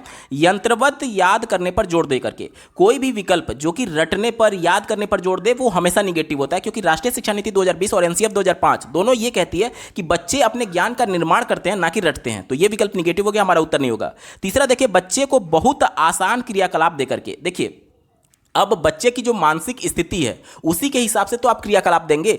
प्राइमरी स्तर में कक्षा 1 से 5 तक के बच्चे आते हैं। कक्षा 1 के बच्चे को हम लोग पहले लिखना सिखाने से पहले खड़ी पाई और इस प्रकार से लाइन, आड़ी तिरछी लाइन खींचना सिखाते हैं, ताकि बच्चा अपने उंगलियों पर पहले कंट्रोल पाए। लेकिन जब कक्षा 5 में जाएगा वो बच्चा, तो क्या यही क्रियाकलाप हम उस समय से कराएंगे? नहीं कराएंगे, क्योंकि उस समय बच्चे अपने उंगलियों पर कंट्रोल पा चुके हैं और उनकी मानसिक स्थिति भी ऊपर हो चुकी है। इसलिए हम बहुत आसान क्रियाकलाप नहीं कराएंगे, बल्कि बच्चों की मानसिक स्थिति के हिसाब से कराना होता है। तो यह भी विकल्प निगेटिव हो गया, हमारा उत्तर नहीं होगा। पहला विकल्प देखिए, बच्चों को दंड देकर के। देखिए, एनसीएफ सीधे तौर पर शारीरिक रूप से या फिर मानसिक रूप से दंड को निषेध करता है, यानी कि आप बच्चे को मार पीट नहीं सकते हैं। तो यह विकल्प तो पहले ही निगेटिव हो गया। एक ही विकल्प केवल बचा, प्रवीणता अभिमुखी लक्ष्यों पर जोर देकर के, यानी कि मास्टरी ओरिएंटेड गोल्स पर फोकस करके। ऑप्शन नंबर 2 यहां पर बिल्कुल एप्रोप्रिएट है और यही इसका सटीक जवाब हो जाएगा। अगला प्रश्न पूछा गया था, शर्मिंदगी, जिसे अंग्रेजी में शेम बोला जाता है, उसका बच्चों के अधिगम पर क्या प्रभाव पड़ेगा। मैं आपको पहले भी बता चुका हूं कि बच्चे का जो इमोशन होता है, अब जैसे शर्मिंदा होना, ये इमोशन ही तो है, बच्चे में संवेग ही तो है। तो बच्चे का संवेग अगर निगेटिव होगा तो उसका संज्ञान, यानी उसका समझ, उसका अधिगम भी निगेटिव तौर पर प्रभावित होगा। अब चूंकि शर्मिंदगी निगेटिव है तो जाहिर सी बात है उसका अधिगम जो है, संज्ञान जो है, वो भी निगेटिव तौर पर प्रभावित होगा। इसी को ध्यान में रख करके उत्तर ढूंढेंगे। पहला दिया, चौथे विकल्प से शुरुआत कर लेते हैं। कहा जा रहा है कि शर्मिंदगी के भाव का अध्यापन अधिगम में बारंबार पैदा करना चाहिए। ये तो बिल्कुल निगेटिव हो गया ना, इसलिए कि निगेटिव इमोशन की वजह से बच्चे में संज्ञान निगेटिव तौर पर प्रभावित होगा। तो जब मैं जान रहा हूं एज ए टीचर कि बच्चे का संज्ञान निगेटिव तौर पर प्रभावित होगा, तो मैं बार बार उसे थोड़ी पैदा करूंगा, उसमें उसे शर्मिंदा थोड़ी करूंगा। और चौथा विकल्प कह रहा है कि उसे बार बार शर्मिंदा करना चाहिए, तो यह विकल्प निगेटिव हो गया, हमारा उत्तर नहीं होगा। तीसरा देखिए, बच्चे को अधिगम हेतु अभिप्रेरित करने के लिए बहुत प्रभावशाली है, तो ये भी विकल्प निगेटिव है। कह रहा है कि बच्चे को जब आप बहुत बार बार शर्मिंदा करेंगे तो ये बच्चों के लिए प्रभावशाली होगा। तो ये तो निगेटिव इमोशन था, जो कि प्रभावशाली नहीं बल्कि बहुत बेकार है बच्चों के लिए। पहला विकल्प देखिए, शर्मिंदगी का संज्ञान से कोई संबंध नहीं है, ये विकल्प बिल्कुल निगेटिव है। क्यों? क्योंकि अगर संज्ञान और इमोशन यानी संवेग का कोई संबंध नहीं होता तो बीएड बीटीसी में आपको बच्चे के संज्ञानात्मक विकास के साथ साथ संवेगात्मक विकास नहीं पढ़ाया जाता। सीधे तौर पर जो संज्ञान होता है वो संवेग से जुड़ा हुआ है, इसीलिए आपको बीएड बीटीसी में संवेगात्मक विकास के साथ साथ संज्ञानात्मक विकास पढ़ाया जाता है। ठीक है, तो ये कह रहा है कि इसका कोई संबंध नहीं है, तो ये निगेटिव हो गया, हमारा उत्तर नहीं होगा। एक ही विकल्प बचा, ऑप्शन नंबर 2 देखिए, शर्मिंदगी का संज्ञान पर नकारात्मक प्रभाव पड़ सकता है। ये विकल्प बिल्कुल एप्रोप्रिएट है और यही इसका सटीक जवाब हो जाएगा। अगला प्रश्न पूछा गया था, निम्नलिखित में से अध्यापन अधिगम का सबसे प्रभावशाली माध्यम कौन सा है? यानी कि कौन से तरीके से बच्चे अच्छे तरीके से सीख पाते हैं, प्रभावशाली तरीके से बच्चे किस प्रकार से अधिगम कर सकते हैं, सीख सकते हैं, लर्निंग कर सकते हैं, ये प्रश्न हमसे पूछा जा रहा है। चौथे विकल्प से शुरुआत कर लेते हैं। कहा जा रहा है कि अनुकरण और नकल और दोहराना, यानी कि बार बार रिपीटिशन की बात की जा रही है, यानी एक ही चीज को बार बार रिपीट करने की बात की जा रही है। तो ये कहीं ना कहीं बच्चे को मशीन बनाएगा, ड्रिल वाला प्रोसेस है, बार बार अभ्यास वाला प्रोसेस है, जो कि गलत होता है। ठीक है, हमारा उत्तर नहीं होगा, क्योंकि देखिए बच्चे अगर केवल अनुकरण करने से सीखते तो आज सब लोग आइंस्टीन होते, क्योंकि आइंस्टीन का सब लोग अनुकरण कर लेते। लेकिन बच्चा केवल देख करके अनुकरण के माध्यम से ही नहीं सीखता है, बच्चे खुद के प्रयास से सीखते हैं। यानी कि केवल देखने मात्र से मैं थोड़ी आइंस्टीन बन जाऊंगा, मैं जब तक प्रयास नहीं करूंगा, जब तक किसी चीज को रिसर्च नहीं करूंगा, तब तक आइंस्टीन के बराबर थोड़ी पहुंच पाऊंगा। तो यह विकल्प निगेटिव हो गया, हमारा उत्तर नहीं होगा। तीसरा देखिए, बिना विश्लेषण के अवलोकन करना, यानी कि ऑब्जर्वेशन तो हो रहा है लेकिन उसमें कोई भी एनालिसिस नहीं किया जा रहा है। देखिए जब भी किसी रिजल्ट पर पहुंचना होता है तो उसमें विश्लेषण महत्वपूर्ण होता है। अब मैं किसी चीज़ का अवलोकन तो कर रहा हूं लेकिन उसके बारे में कोई रिजल्ट नहीं निकाल पा रहा हूं। जैसे कि मान लीजिए मैं एक स्टूडेंट हूं, मैं एक छात्र हूं और देख रहा हूं कि हाँ ये प्रक्रिया चल रही है, लेकिन उसके आधार पर किसी निष्कर्ष पर नहीं पहुंच पा रहा हूं, तो फिर उस अवलोकन का मतलब क्या है? क्योंकि कोई भी प्रेक्षण जब होता है तो उसका एक रिजल्ट निकालना होता है कि हाँ इससे क्या निष्कर्ष निकला। अब हमने कोई विश्लेषण ही नहीं किया, तब हम लोग किसी निष्कर्ष पर भी नहीं पहुंचेंगे। यानी कि ये बेफुजील कार्य है, हमारा उत्तर नहीं होगा। पहला विकल्प देखिए, विषय वस्तु को यंत्रवत याद करना। मैं बार बार कह चुका हूं कि यंत्रवत शब्द और याद करना, रटना, ये जहां पर भी आपको दिख जाए वो हमेशा निगेटिव होता है, कभी भी हमारा उत्तर नहीं होगा। 3 विकल्प वैसे ही भी गलत हो गया। एक ही विकल्प बचा, संकल्पनाओं के बीच संबंध खोजना। यह विकल्प बिल्कुल एप्रोप्रिएट है और यही इसका सटीक जवाब हो जाएगा। इसका मतलब क्या हुआ, ध्यान से समझिएगा। इसका मतलब यह हुआ कि मान लीजिए 2 कॉन्सेप्ट बच्चे को बताना है, तो दोनों कॉन्सेप्ट में क्या रिलेशनशिप हो सकता है, इसके माध्यम से जब बच्चे को बताया जाता है तो उसका अधिगम अर्थपूर्ण होता है। जैसे कि ध्यान से समझिएगा, अगर मैं बच्चे को बोलूं कि 2 + 2 बराबर क्या होगा, बच्चा बोलेगा कि सर 4 होगा। मैं बोलूं कि 2 + 2 + 2 बराबर क्या होगा, बच्चा बोलेगा 6 होगा। अगर मैं बोलूं कि 2 + 2 + 2 + 2 क्या होगा, बच्चा बोलेगा 8 होगा। अब ये बच्चे को योग का कॉन्सेप्ट पता चल गया। अब इसी से जोड़ करके मैं बच्चे को गुणा बताऊं। अगर मैं बच्चे को बोलूं कि देखिए यहां पर जो संख्या बार बार जोड़ी जा रही है वो क्या है, 2 है, तो अगर मैं 2 और 1 बार जोड़ा गया तो 2 × 1 कर दूं तो इसका मान 2 के बराबर आएगा। अब देखिए जो संख्या बार बार जोड़ी जा रही है वो क्या है, 2 है, और कितनी बार जोड़ी गई, देखिए ये जोड़ी गई, यहां पर देखिए ये जोड़ी गई आपकी 2 बार जोड़ी गई, तो 2 × 2 करेंगे तो इसका मान 4 आएगा। और अगली बार देखिए 2 + 2 + 2, यानी 2 संख्या कितनी बार जोड़ी गई, 3 बार जोड़ी गई तो इसका मान 6 आएगा। 2 संख्या कितनी बार जोड़ी गई, 4 बार जोड़ी गई तो इसका मान 8 आएगा। यानी कि ये जो गुणा वाला कॉन्सेप्ट है वो योग से ही निकला हुआ है। अब दोनों कॉन्सेप्ट को जोड़कर यानी संबंध बना करके जब मैं बच्चे को बताऊंगा तो बच्चे का अधिगम अर्थपूर्ण तरीके से किया जा सकता है। यही प्रश्न में बोला जा रहा है कि संकल्पनाओं के बीच संबंध खोजना। ऑप्शन नंबर 2 यहां पर बिल्कुल एप्रोप्रिएट है, यही इसका सटीक जवाब हो जाएगा। अगला प्रश्न पूछा गया था, एक अध्यापिका को दिए गए किसी कार्यकलाप में छात्रों की विभिन्न त्रुटियों का विश्लेषण करना चाहिए क्योंकि, यानी कि बच्चे जो भी गलती कर रहे हैं, जो भी त्रुटि कर रहे हैं, उसका टीचर के द्वारा विश्लेषण क्यों करना चाहिए, ये प्रश्न हमसे पूछा जा रहा है। तो देखिए बच्चे जो कुछ भी त्रुटि कर रहे हैं उसके माध्यम से त्रुटियों के माध्यम से टीचर समझ सकता है कि बच्चे को कॉन्सेप्ट समझ में आया है अथवा नहीं। और अगर बार बार बच्चा त्रुटि कर रहा है तो इसके माध्यम से कहीं ना कहीं टीचर ये समझ सकता है कि हाँ मैं जो शिक्षण विधि अपना रहा हूँ वो हो सकता है गलत है, जिसकी वजह से बच्चा कॉन्सेप्ट नहीं समझ पा रहा है और बार बार गलती कर रहा है, बार बार त्रुटि कर रहा है। तो उसके अधिगम को अर्थपूर्ण करने के लिए उसकी गलतियों का विश्लेषण करना बहुत ज़्यादा इंपॉर्टेंट होता है। इसी को ध्यान में रख करके उत्तर ढूंढेंगे। चौथे विकल्प से शुरुआत कर लेते हैं, अधिगम केवल त्रुटियों के शोधन पर निर्भर करता है। केवल एकमात्र एक ही पूर्ण रूप से, संपूर्ण रूप से, जितने भी वर्ड होते हैं, मैं बार बार बता रहा हूं ये निगेटिव होते हैं। अगर प्रश्न पॉजिटिव सेंस में है तो ये कभी भी हमारा उत्तर नहीं हो सकता, देखते ही आपको उत्तर कट कर देना है। तीसरे विकल्प से शुरुआत करते हैं। तीसरा विकल्प दिया गया, इसके आधार पर वह ज्यादा त्रुटियां करने वाले छात्रों को दूसरे छात्रों से अलग कर सकती है। कोई भी एक ऐसा विकल्प जो कि बच्चों में अलगाव पैदा करे, बच्चों को विभेदीकरण करे, बच्चों को कहीं ना कहीं एक तरीके से ग्रुप से हटाए, वो हमेशा निगेटिव होता है। क्यों निगेटिव होता है? क्योंकि लेव वाइगोस्की सीधे तौर पर ये कहते हैं कि बच्चे ग्रुप में ही सीखते हैं, एक दूसरे से इंटरेक्शन करके सीखते हैं। तो सीधे तौर पर ये इसका विरोध है, इसलिए हमारा उत्तर नहीं हो सकता। पहला विकल्प देखिए, इसके आधार पर वह दंड की मात्रा निर्धारित कर सकती है। दंड तो वैसे भी निगेटिव है, दंड तो देना ही नहीं है, तो उसकी मात्रा तय क्यों करनी है? तो ये विकल्प निगेटिव हो गया। एक ही विकल्प बचा, ऑप्शन नंबर 2 देखिए, त्रुटियों की समझ अध्यापन अधिगम प्रक्रिया के लिए अर्थपूर्ण होता है। ये विकल्प बिल्कुल एप्रोप्रिएट है। क्यों?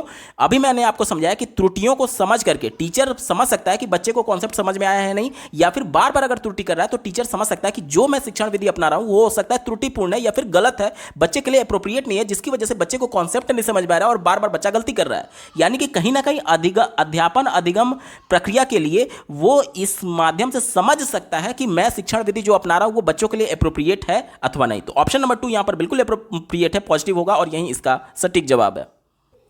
अगला प्रश्न पूछा गया था, बच्चों को सीखने में कठिनाई होती है जब। अब यहां पर प्रश्न निगेटिव सेंस में है तो उत्तर भी हमारा निगेटिव वाला ही होगा, ठीक है।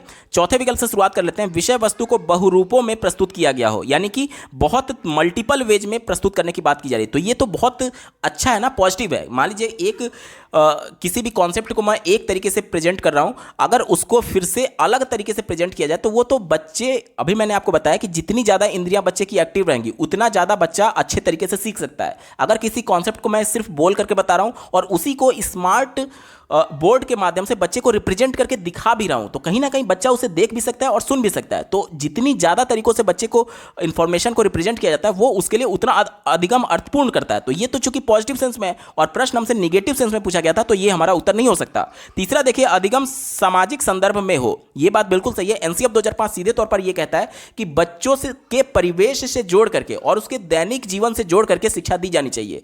क्यों? क्योंकि बच्चा जो कुछ भी परिवेश में देख रहा है वो उसके लिए मूर्त चीजें हैं और बच्चे मूर्त चीजों को देख करके उससे कोरिलेट कर पाते हैं और अच्छे तरीके से सीख पाते हैं। तो ये बात तो बिल्कुल पॉजिटिव है। चूंकि प्रश्न हमसे नेगेटिव पूछा गया था तो ये हमारा उत्तर नहीं होगा। दूसरा विकल्प देखिए, वो आंतरिक रूप से अभिप्रेरित हो। जब बच्चा इंटरनली मोटिवेटेड होगा तो कहीं ना कहीं चीजों को जानने के लिए रुचि लेगा और रुचि लेगा तो वो उसका अधिगम जो होगा वो अर्थपूर्ण होगा, क्योंकि तत्परता का नियम जो कि थॉर्नडाइक के द्वारा दिया गया था उसके हिसाब से बच्चे किसी भी काम में जो रुचि लेते हैं, तत्पर होते हैं, उसको वो अच्छे तरीके से सीख सकते हैं। तो ये विकल्प भी पॉजिटिव है, लेकिन प्रश्न निगेटिव सेंस में पूछा गया था तो ये हमारा उत्तर नहीं हो सकता। एक ही विकल्प बचा, सूचना अलग अलग टुकड़ों में प्रस्तुत की जाए। अब मान लीजिए कि एक कोई कॉन्सेप्ट है और कॉन्सेप्ट को मैं छोटे छोटे टुकड़ों में बांट दिया जिसका कोई भी रिलेशन ही नहीं है एक दूसरे से। जैसे कि मान लीजिए आप कोई एक यूनिट पढ़ते हैं, किसी भी सब्जेक्ट में कोई एक यूनिट है जिसमें कई चैप्टर्स होते हैं। अब मान लीजिए कि एक चैप्टर जो कि उस यूनिट से संबंधित नहीं है, वहीं बोला गया है कि टुकड़ों को प्रस्तुत किया जाए, अलग अलग टुकड़ों में प्रस्तुत किया जाए। तो इससे क्या होगा कि बच्चा उससे कोरिलेशन बना ही नहीं पाएगा और बड़ा सा जो कॉन्सेप्ट था जब उसको अलग अलग तोड़ दिया गया और जिसका कोई भी रिलेशन नहीं है तो कहीं ना कहीं ये बच्चे के लिए समझने में कठिनाई होगी और यहीं बिल्कुल निगेटिव सेंस में। और चूंकि हमसे निगेटिव वाला पूछा गया था, ऑप्शन नंबर 1 यहां पर बिल्कुल एप्रोप्रिएट आंसर हो जाएगा। अगला प्रश्न पूछा गया था, अधिगम की सर्वोच्च अवस्था कौन सी है, यानी कि कब बच्चा अधिगम को अच्छी तरीके से कर सकता है, कब बच्चा ज्यादा सीख सकता है। पहले विकल्प से शुरुआत करते हैं, उच्च उत्तेजना और उच्च भय। भय जो है वो निगेटिव इमोशन है जो कि बच्चे के अधिगम को निगेटिव तौर पर प्रभावित करेगा। ये विकल्प निगेटिव हो गया, लेकिन चूंकि प्रश्न पॉजिटिव सेंस में है तो हमारा उत्तर नहीं हो सकता। दूसरा देखिए, निम्न उत्तेजना उच्च भय। यहां पर फिर भय यानी डर की बात की जा रही है जो कि निगेटिव इमोशन है जो कि बच्चे के अधिगम को निगेटिव तौर पर प्रभावित करेगा।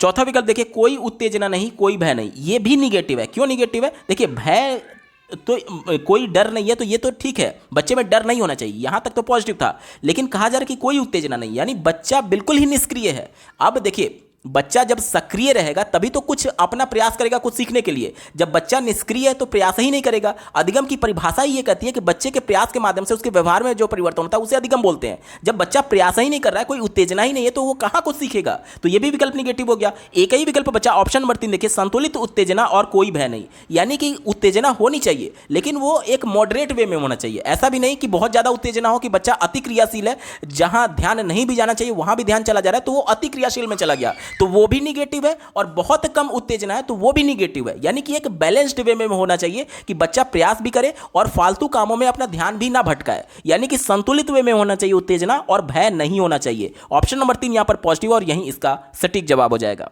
अगला प्रश्न पूछा गया था, अधिगम का संरचनात्मक विचार यह सुझाव देता है कि ज्ञान की संरचना में। अब देखिए, संरचनात्मक विचार से कौन कौन से जुड़े हुए हैं। सबसे बड़े नामों में जीन पियाजे और लेवी वागोस्की का नाम आता है। उनका यह मानना था कि बच्चे अपने ज्ञान का निर्माण स्वयं करते हैं। ज्ञान का निर्माण करने के लिए जरूरी यह है कि बच्चा एक्टिव होना चाहिए, यानी उसकी सक्रिय भूमिका है। इसीलिए आज हम लोग बाल केंद्रित शिक्षा की बात करते हैं जिसमें बालक केंद्र में है। इसी को ध्यान में रखकर के उत्तर ढूंढेंगे। पहले विकल्प से शुरुआत कर लेते हैं। कहा जा रहा है कि बच्चों की कोई भूमिका नहीं होती है, तो ये तो विकल्प बिल्कुल निगेटिव हो गया, क्योंकि बच्चे बाल केंद्रित शिक्षा की जब बात कर रहे हैं तो बालक ही तो केंद्र में है, उसी की तो सबसे महत्वपूर्ण भूमिका होनी चाहिए। और ये विकल्प कह रहा है कि उसकी कोई भूमिका ही नहीं होती है, तो ये निगेटिव हो गया। दूसरा देखिए, बच्चे पूर्ण रूप से वयस्कों पर निर्भर होते हैं, तो ये भी विकल्प निगेटिव है। क्यों निगेटिव है?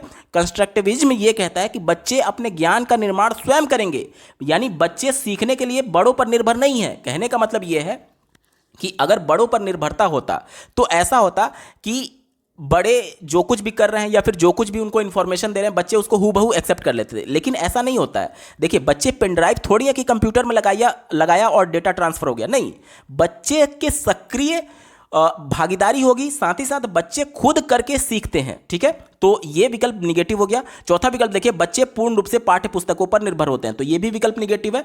निगेटिव क्यों है? क्योंकि बच्चे, आज हम लोग पाठ्य पुस्तक केंद्रित शिक्षा की बात नहीं करते हैं, बाल केंद्रित शिक्षा की बात करते हैं। यानी कि अगर बच्चा कोई किताब ना भी छुए तो भी वो अपने परिवेश से सीख सकता है, इसीलिए किताबों को बच्चों के परिवेश से जोड़ने की बात की जाती है। ऑप्शन नंबर 4 भी यहां पर निगेटिव हो गया, हमारा उत्तर नहीं होगा। अब देखिए, यहां पर मैं एक ट्रिक बता रहा हूं, जिस भी विकल्प में पूर्ण रूप से, संपूर्ण रूप से, जो भी वर्ड दिख जाए, जो मैं यहां पर सर्किल कर रहा हूं, वो हमेशा विकल्प को निगेटिव कर देता है। क्यों? क्योंकि ये पूरा जो एक ही केवल पक्ष की बात ही करता है, यानी पूर्ण रूप से, यानी कि और कोई पक्ष की जरूरत ही नहीं है, इस सेंस में ये कहा जा रहा है। यानी कि ये कहा जा रहा है कि बच्चे केवल किताबों से ही सीख सकते हैं, उस सेंस में कहा जा रहा है, तो ये तो निगेटिव हो गया ना। इसलिए एक ही विकल्प केवल पॉजिटिव बचा है। ऑप्शन नंबर 3 देखिए, बच्चे सक्रिय भूमिका निभाते हैं। वही मैं आपको बता रहा था कि जीन पियाजे और लेव वाइगोत्स्की का ये मानना था कि बच्चे की महत्वपूर्ण भूमिका होती है और सबसे ज्यादा ही भूमिका उनकी है, यानी सक्रिय भूमिका निभाते हैं। ऑप्शन नंबर 3 यहां पर बिल्कुल एप्रोप्रिएट आंसर हो जाएगा। अगला प्रश्न पूछा गया था, अधिगम के लिए निम्न में से कौन सी धारणा उपयुक्त है? यानी कि which of the following believe is good for learning, यानी कि सीखने के लिए कौन सा एप्रोप्रिएट है, ये हमसे पूछा जा रहा है। चौथे विकल्प से शुरुआत कर लेते हैं। कहा जा रहा है कि असफलता अनियंत्रित है। अनियंत्रित जिसे हम लोग कंट्रोल नहीं कर सकते। ध्यान से समझिएगा, मान लीजिए आप में से हजारों लोग, लाखों लोग ऐसे होंगे जो कि पिछले बार भी सीटेट की परीक्षा में सम्मिलित हुए थे, लेकिन हो सकता है कि आप असफल हो गए हों। तो क्या ये जरूरी है कि जब पिछली बार आप असफल हुए तो क्या आप उसे कंट्रोल नहीं कर सकते? क्या ये अनकंट्रोलेबल है? नहीं, ये कंट्रोलेबल है, यानी कि आप प्रयास करेंगे तो कहीं ना कहीं आप अपने असफलता को कंट्रोल कर सकते हैं। और ये विकल्प क्या बोल रहा है कि असफलता अनियंत्रित है, जिसे नियंत्रित किया ही नहीं जा सकता है। तो बच्चा अगर असफल हो गया तो इसका मतलब ये थोड़ी है कि जिंदगी भर वो असफल रहेगा। अगर वो प्रयास करेगा तो जाहिर सी बात है सफल हो जाएगा, यानी कि ये नियंत्रित होता है, अनियंत्रित नहीं होता है। हमारा उत्तर नहीं होगा।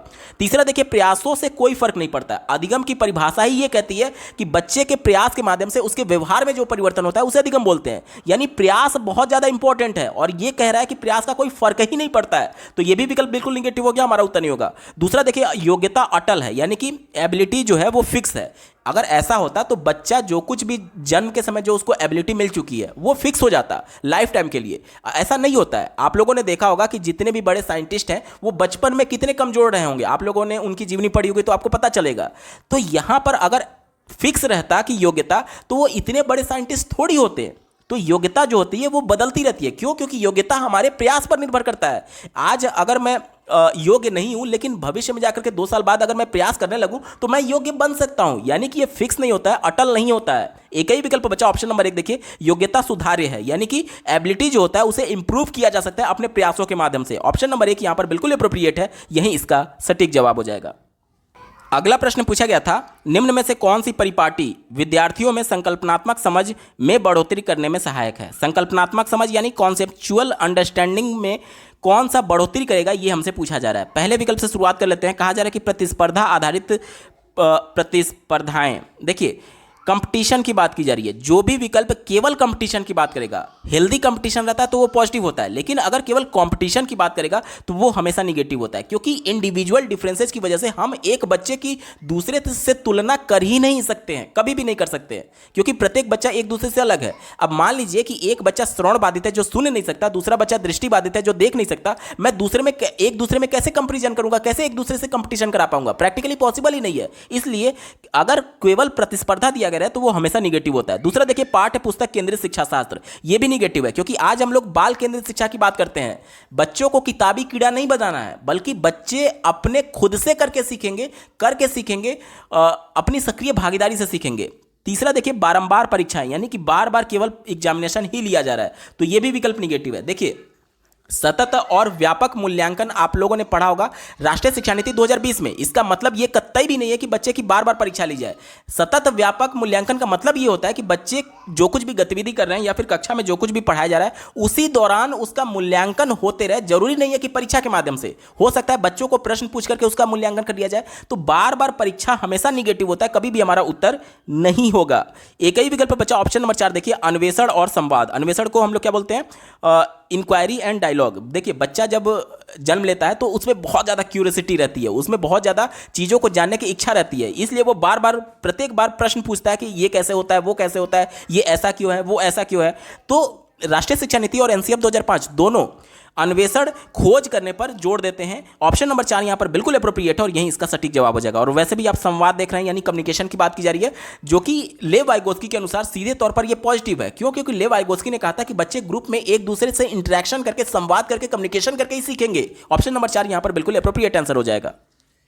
अगला प्रश्न पूछा गया था, एक कार्य के दौरान सायना स्वयं से बात कर रही है कि वह कार्य पर किस प्रकार प्रगति कर सकती है। लेव वाइगोत्स्की के भाषा और चिंतन सोच के बारे में दिए गए विचारों के अनुसार इस तरह का व्यक्तिगत वाक्य क्या होता है। ध्यान से देखिएगा, जीन पियाजे और लेव वाइगोत्स्की दोनों ने व्यक्तिगत वाक पर बात की है। प्रश्न हमसे लेव वाइगोत्स्की के अनुसार पूछा गया। लेव वाइगोत्स्की के अनुसार इसका उत्तर हो जाएगा ऑप्शन नंबर 1, स्वनियमन यानी सेल्फ रेगुलेशन। अगर यही प्रश्न जीन पियाजे के अनुसार पूछा जाता तब इसका उत्तर आत्मकेंद्रिता यानी इको सेंट्रिकिज्म होता। लेकिन चूंकि प्रश्न हमसे लेव वाइगोत्स्की के अनुसार पूछा गया इसलिए हमारा उत्तर होगा स्वनियमन। इसका मतलब क्या होगा, ध्यान से समझिएगा। सेल्फ रेगुलेशन इसका मतलब होता है बच्चे जो होते हैं वो अपने से बातचीत कर रहे होते हैं, जो कुछ भी वो खेल कर रहा है, एक्टिविटी कर रहा है, वो जो कुछ भी वो कर रहा होता है उसको बोल देता है। कि जैसे बच्चा मान लीजिए खिलौने से खेल रहा है, हाथी घोड़े से, तो बोलेगा हट जाओ नहीं तो हाथी आकर के तुम्हें चढ़ा देगा। ये जो कुछ भी वो कर रहा होता है उसी को बोलता रहता है। ये बड़ों में भी होता है, ध्यान से समझिएगा। मान लीजिए कल आपके सीटेट का पेपर है, तो आज शाम को आप क्या करते हैं कि जो जो चीज़ें आपको रिक्वायरमेंट है वो आप रख लेते हैं। आप मन में सोच रहे होते हैं, आप बात नहीं कर रहे हैं, खुद से नहीं बोल रहे हैं, बल्कि मन में सोच रहे होते हैं कि सबसे पहले मुझे एग्जाम के लिए अपना एडमिट कार्ड रखना है। तो आप मन में सोच रहे होते हैं और उस एडमिट कार्ड को रख रहे होते हैं। इसके बाद आप सोचते हैं कि एक आईडी प्रूफ भी रखना है, तो आप पैन कार्ड या फिर आधार कार्ड या फिर जो भी आईडी प्रूफ होगी वो रख रहे होते हैं। इसके बाद से आप सोचते हैं कि मुझे समय से निकलना है, इतने बजे मैं निकल जाऊंगा, इतने बजे मैं अलार्म लगा लेता हूं ताकि सुबह जल्दी उठ जाऊंगा। तो ये सभी चीज़ें आप बोल नहीं रहे होते हैं, लेकिन अपनी कार्यों की योजना बनाते समय आप मन में सोच रहे होते हैं। यही काम बच्चा भी करता है, लेकिन बच्चे में इतनी एबिलिटी नहीं होती है कि वह अमूर्त चिंतन कर पाए, यानी कि बिना बोले वो सोच नहीं पाता है। इसीलिए जो काम वो कर रहा होता है उसको बोल देता है। लेकिन बड़े लोग क्या करते हैं, बिना बोले उस काम को कर पाते हैं। इसी को बोलते हैं सेल्फ रेगुलेशन। यानी कि कल जो मैं सीटेट की परीक्षा के लिए तैयारी कर रहा था उसे अपने आप को रेगुलेट कर रहा हूं कि हाँ वो चीजों को मैं तैयार भी कर रहा हूं, साथ ही साथ अपने से बातचीत भी कर रहा हूं भले मन में। और यही बच्चे बोल करके करते हैं, जिसे लेव वाइगोत्स्की ने स्वनियमन कहा था। ऑप्शन नंबर 2 यहां पर बिल्कुल एप्रोप्रिएट आंसर हो जाएगा।